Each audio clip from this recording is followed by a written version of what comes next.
Guys, Chris Gainz here. I'm wore out.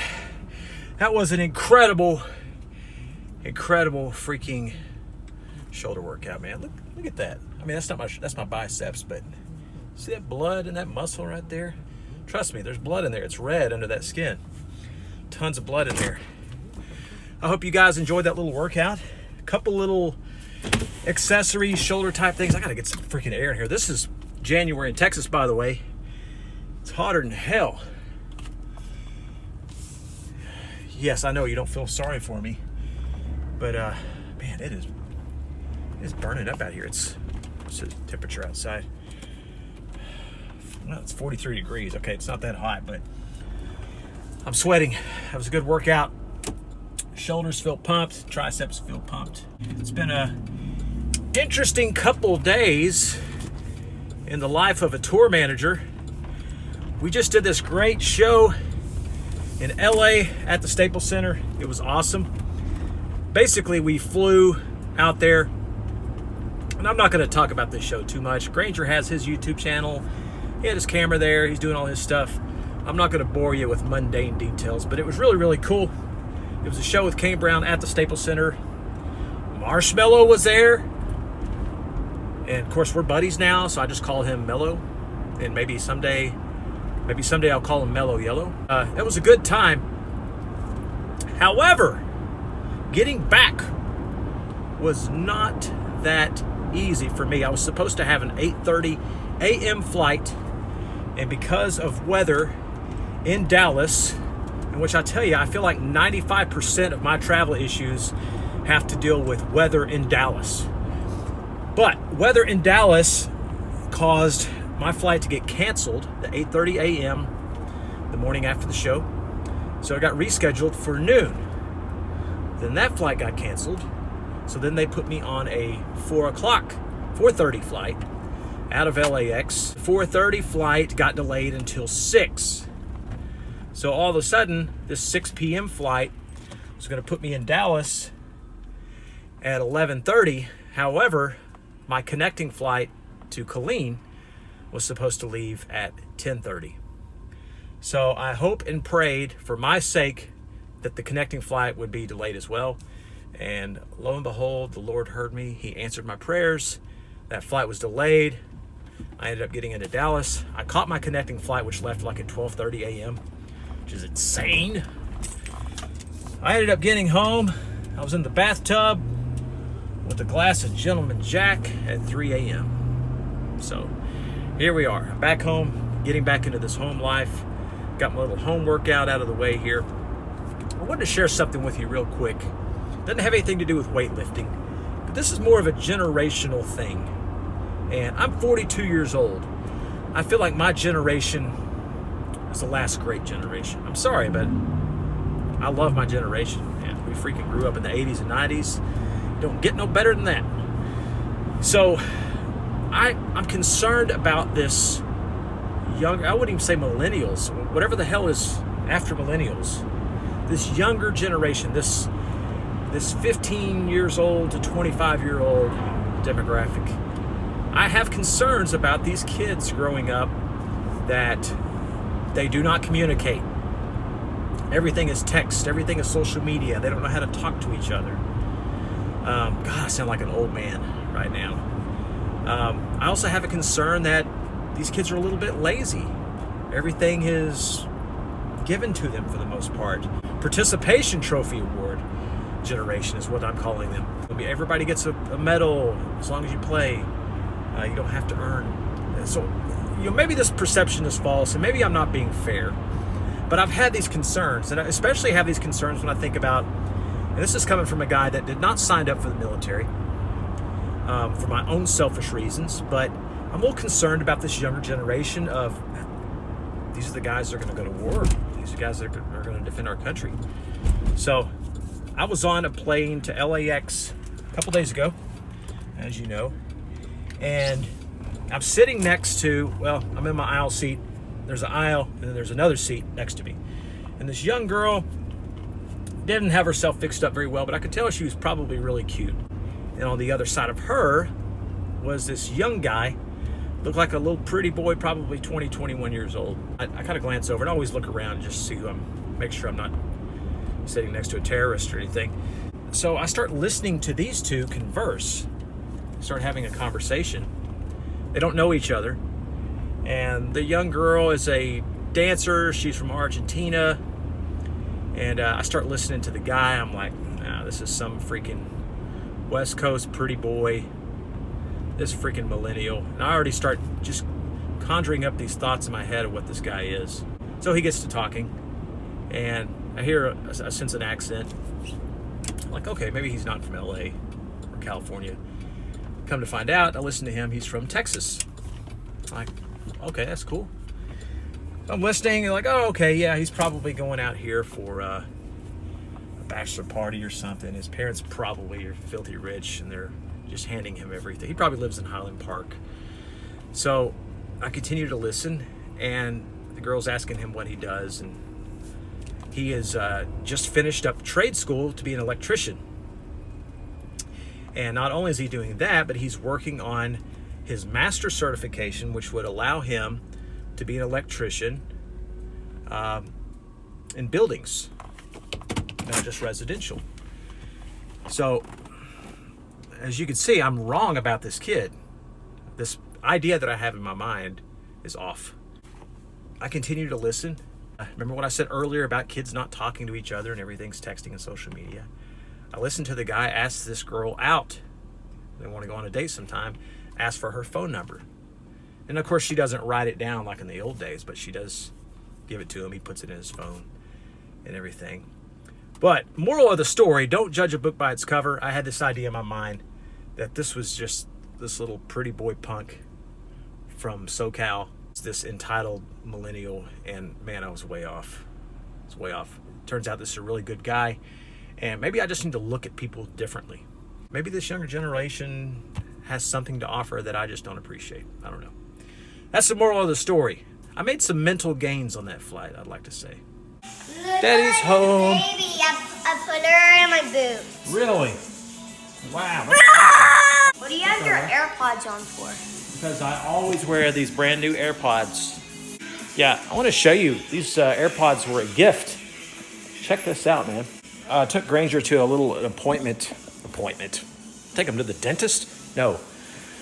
I took him to meet some radio folks before the show.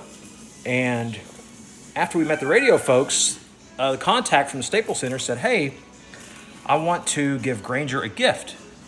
You guys, can you come over to this other room whenever you're done? I'm like, sure. So we go over to the other room, and she proceeds to hand him these freaking customized personal AirPods. And I immediately gasped because I love everything Apple, and I don't have any AirPods. So I go, oh, wow. And so she proceeded to grab another bag and hand it to me. So I got a free pair of freaking AirPods. Look at these babies. It's got his name, Staples Center, all that good stuff on there. There's the box. What, Ryder? Can I show you? Yeah. This is the case it comes in. I just think this is so cool. It's like a little pill box. January 9th, 2020. Sold out. Pretty cool. They put, I don't know if you can see that. It's got his little name on there. Isn't that cute?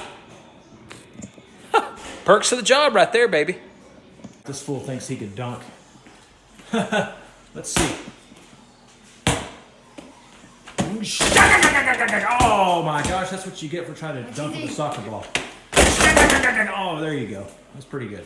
Okay, this fool thinks he can dunk. Windmill. This fool thing. You sound just like me, don't you? Windmill dunk right here. You suck. Quiet, Rocky! That's how he acts when Mama leaves for the night or for a few hours. Let me show you what I'm making right now, because this is National Championship Monday, college football. I'm going on the record. I cannot pick against Clemson, reigning NCAA champs. I can't do it. I know LSU is a team of destiny, Joe Burrow, Joe Brady, Cookie Monster coach, all the good stuff they have going on for them this year. They've had a tremendous year, but I could not pick against Clemson, the reigning champs. I can't do it. Ryder, what do you say? Who are you pulling for? Who do you pick for tonight's game? Oh, against LSU and Clemson? Yeah. LSU. LSU. The reason being is because LSU used to have Odell Beckham Jr. and they used to have Jake from Mr. Beast. It's a YouTube channel. Okay. Odell Beckham Jr. was a New York Giant. Why would you be cheering for Odell Beckham Jr.? Because I like Odell Beckham Jr. And whatever, right. You're also a Dodgers fan. Makes no sense. Let me show you what I'm making. This is bacon-wrapped shrimp, cream cheese, jalapenos. Man, these are not cooked. But one thing I want to mention here, with shrimp, I always fail cooking shrimp at home. It always has like a really shrimpy, fishy taste, which I do not enjoy. I go to a restaurant and I do not taste that. But I read online that if you cover them in salt, you wash off the salt, you cover them in salt again, you do that like two or three times, that it'll actually take the fishy flavor off of the shrimp. So I'm giving that a shot, and I'm wrapping them up in already cooked bacon. It's this stuff right here. It's already cooked bacon, so you don't have to wait, because there's such a contrast in how long it takes to cook a piece of raw bacon and how long it takes to cook a raw piece of shrimp. So another thing I did here, I wanted to show you, is the shrimp. I actually split it right down the middle with a little knife and flattened it out. It just makes for a better experience just rolling the bacon. So it's actually 2 pieces of bacon per jalapeno. So I'm excited about these. I'm using my air fryer once again. And no, I'm not sponsored by this or anything. I got this for Christmas. But this freaking air fryer is the shiznit. And I love it. I do not fry foods in the house. For one thing, it's bad for you. And the other thing is it gives my wife like crazy migraines. So I do not do deep fried stuff in the house.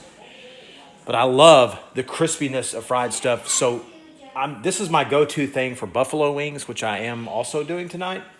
But I'm going to try out the bacon wrap jalapenos in here. I typically always do those on the grill.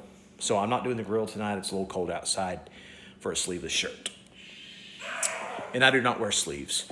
So I'm going to try the bacon wrapped jalapenos in the air fryer along with the wings. And I'll come back when we're all done.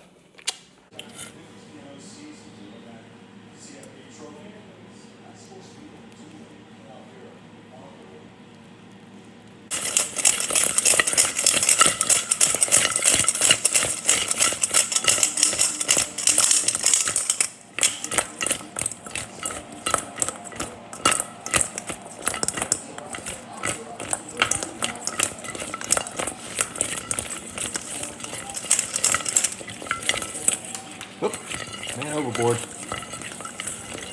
That is bacon wrapped jalapenos stuffed with cream cheese and shrimp. That's regular buffalo wings. That's mango habanero. Ryder, you will eat none of this. What's the score, buddy? 10-7 Clemson. 10-7 Clemson? Which is good. Okay. Oh, you're cheering for Clemson now. I thought you were cheering for LSU. No, because Mommy wants me to cheer for Clemson. Mommy wants you to cheer for Clemson. Well, whatever Mommy says. And I get confused because there's Clemson Tigers and there's LSU Tigers. It is very confusing. A couple of Tigers going at it. Okay, so there we go. That is my national championship food for the day. This is all done over here in the air fryer, which is cooling off now. I have a kitchen that I'm gonna have to clean up here. Maybe I could talk Ryder into doing it for me. Maybe not. Thank you guys. Drop me a comment below if you have a particular favorite game day food besides the traditional old buffalo wings. I wanna know what it is. Whether it's pizza, popcorn, something crazy, maybe like bacon wrapped apricots or something. I don't know. I had someone at a New Year's Eve party last week made bacon wrapped dates, like little fruit, bacon wrapped dates. It was freaking awesome. So comment below, let me know what you like to eat as a snack or a game day food. Thanks again. Hit that like button. Subscribe if you haven't already, if you want to see more Gainz videos. We'll talk to you soon. Stay swole, y'all. Yeah!